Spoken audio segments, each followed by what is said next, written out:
Hey everybody, it's Andy here from BentBusinessMarketing.com. Just want to record this quick podcast and talk to you about a blog post I just put up on my website. Again, it's BentBusinessMarketing.com.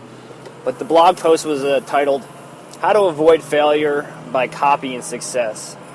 Basically what I mean by that is there's so many people out there that try to reinvent the wheel, especially when I talk about social media and Facebook. They always talk to me and say, well, what can I do? Like, what can I come up with that's just new and innovative and gets people's attention? And while that's all great, there's people out there that are really successful that already figured it out. So save yourself the time and effort and copy what they're doing. Now, I don't mean just go out there and blatantly plagiarize everything that they do, mirror their every single move. But what I mean is if you have a competitor in a certain niche and they're doing really there's like super successful on Facebook. Let's say they have an awesome social media campaign. Take what they're doing and copy it. See what images are getting shared the most, what posts are garnering more and more comments, and copy that type of stuff. If you find that images in that certain niche is just killing it, then make sure that your Facebook page is loaded with images. Make it a daily routine to get a couple images up there every day about what's going on. If their text posts are doing really well and they're leaving like open-ended questions, what I mean by open-ended questions would mean like, what do you think, comma, or fill in the blanks, things like that, then go ahead and mimic that and see if it works for you as well. It's all going to be trial by error. So basically we're gonna throw stuff out there and see what our social fans like, and if they like it, they'll embrace it and they'll share it. If not, we'll know really quickly because it'll sit there dead in the water. But don't try to reinvent the wheel every time you come up with some super creative, innovative campaign that you think is going to build more brand awareness. There are some things out there that are brand new, and I'm as guilty as anybody. I always try to come up with a brand new way to get people to either get introduced to Bent Business Marketing or realize that we exist. But what I do found is that when I look at other marketers' websites or I just kind of see what they're doing, especially in like big cities where their competition is super thick, it gives me some insight on what's been working for them and what hasn't. So I can avoid failure by simply not doing what they're not doing. If they're up and running and their campaigns are repeated over and over and over again, then I know the repetition is due to a high rate of success, a high conversion rate, and they're making money doing it. They wouldn't be repeating stuff that continuously failed.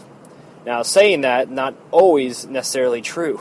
There are a lot of companies out there that kind of put their marketing efforts on autopilot, and even if it does fail, they still go with it. They still spend money even though they've wasted money year in and year out. You see that's more popular this time of year, close to the holidays. You have some companies out there, and probably some big name companies that have sent the same mailings every single year for the last 10 years, and they haven't updated. They haven't included any kind of social media links. They didn't try to utilize QR codes or any kind of online offers. They're in-store only, and it's one of those things where if you ask them, have you known a huge return on investment? Well, no. Well, then why do you keep sending this mailing out? Well, it's just what we do. It's our annual mailing, and that couldn't be a bigger waste of money. I did write a post the other day that talked about what you determine to be a failure might actually be a success. It just needs to be tweaked. And that's just insanely true when it comes to direct mail marketing. Headlines play a huge part in readership and whether or not that particular ad is going to convert for you. When I mean convert, I mean somebody makes a purchase decision, spends money, and actually turns around and puts money back in your pocket. So before you think that your ad's dead in the water, just take an opportunity to tweak it. So don't be too quick to embrace your failures and throw them overboard and never use it again. But over 10 years, if it still hasn't converted, then obviously you got something wrong with the entire ad itself or the entire deal that you're offering. So take a look. What can you do in your industry? It doesn't matter really what niche you're in or what industry that you're in. Take a look at the people who are doing really, really well. Those big successful guys. Not necessarily just here in Clinton, but all over the country. Those big successful firms or stores or whoever it is that's your competitor, and find out what they're doing. Websites, social media, copywriting, ads, deals, offers, telephone calls, cold calling, all of that stuff. Do a little research and find out what's been working, and then you just copy it, tweak it. And what you'll find after prolonged, sharing of content, if you want to call it that, you'll see that your personality and your marketing style will eventually kind of blend into what they've been doing, and all of a sudden you'll have something different that you can coin. Even though you're copying their tactics, they're not you, right? So everybody has personality. I write about that a lot. Everybody has a unique set of skills and a unique personality and something they have that they're stronger at than others. So for me, I'm a little bit better at getting my point across than others. So when I work with marketers that maybe have better graphic design capabilities or maybe better salesmen than I am, it's kind of a neat idea to mesh our two qualities together and see what the outcome is.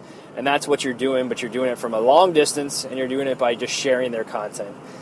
There's nothing wrong with taking what somebody's done and tweak it. I use Facebook as an example because that's the easiest, most cost-effective thing for you to do, is to go into their Facebook page and do a little reconnaissance. There's too many people want to know, or I guess a lot of people feel bad about sharing somebody's content or copying it because they feel like they're violating some kind of copyright infringement laws, and there's really nothing that says that you cannot go into Facebook and just blatantly copy what they've been doing. Just tweak it, okay? Just tweak it so you're not copying the exact same verbiage, the exact same image, and the exact same text. Because something there, it's just kind of hitting below the belt if that's what you're doing. But you guys know what I'm talking about. Just take that opportunity, go through, leverage what their success has already given them, and tweak it a little bit so it can be converted into something that's original and stuff for you. All right? So this is Andy. Again, bentbusinessmarketing.com. Check out my Facebook page. It's facebook.com/bentbusinessmarketing. Hit me up on Twitter @bentbiz, B-I-Z.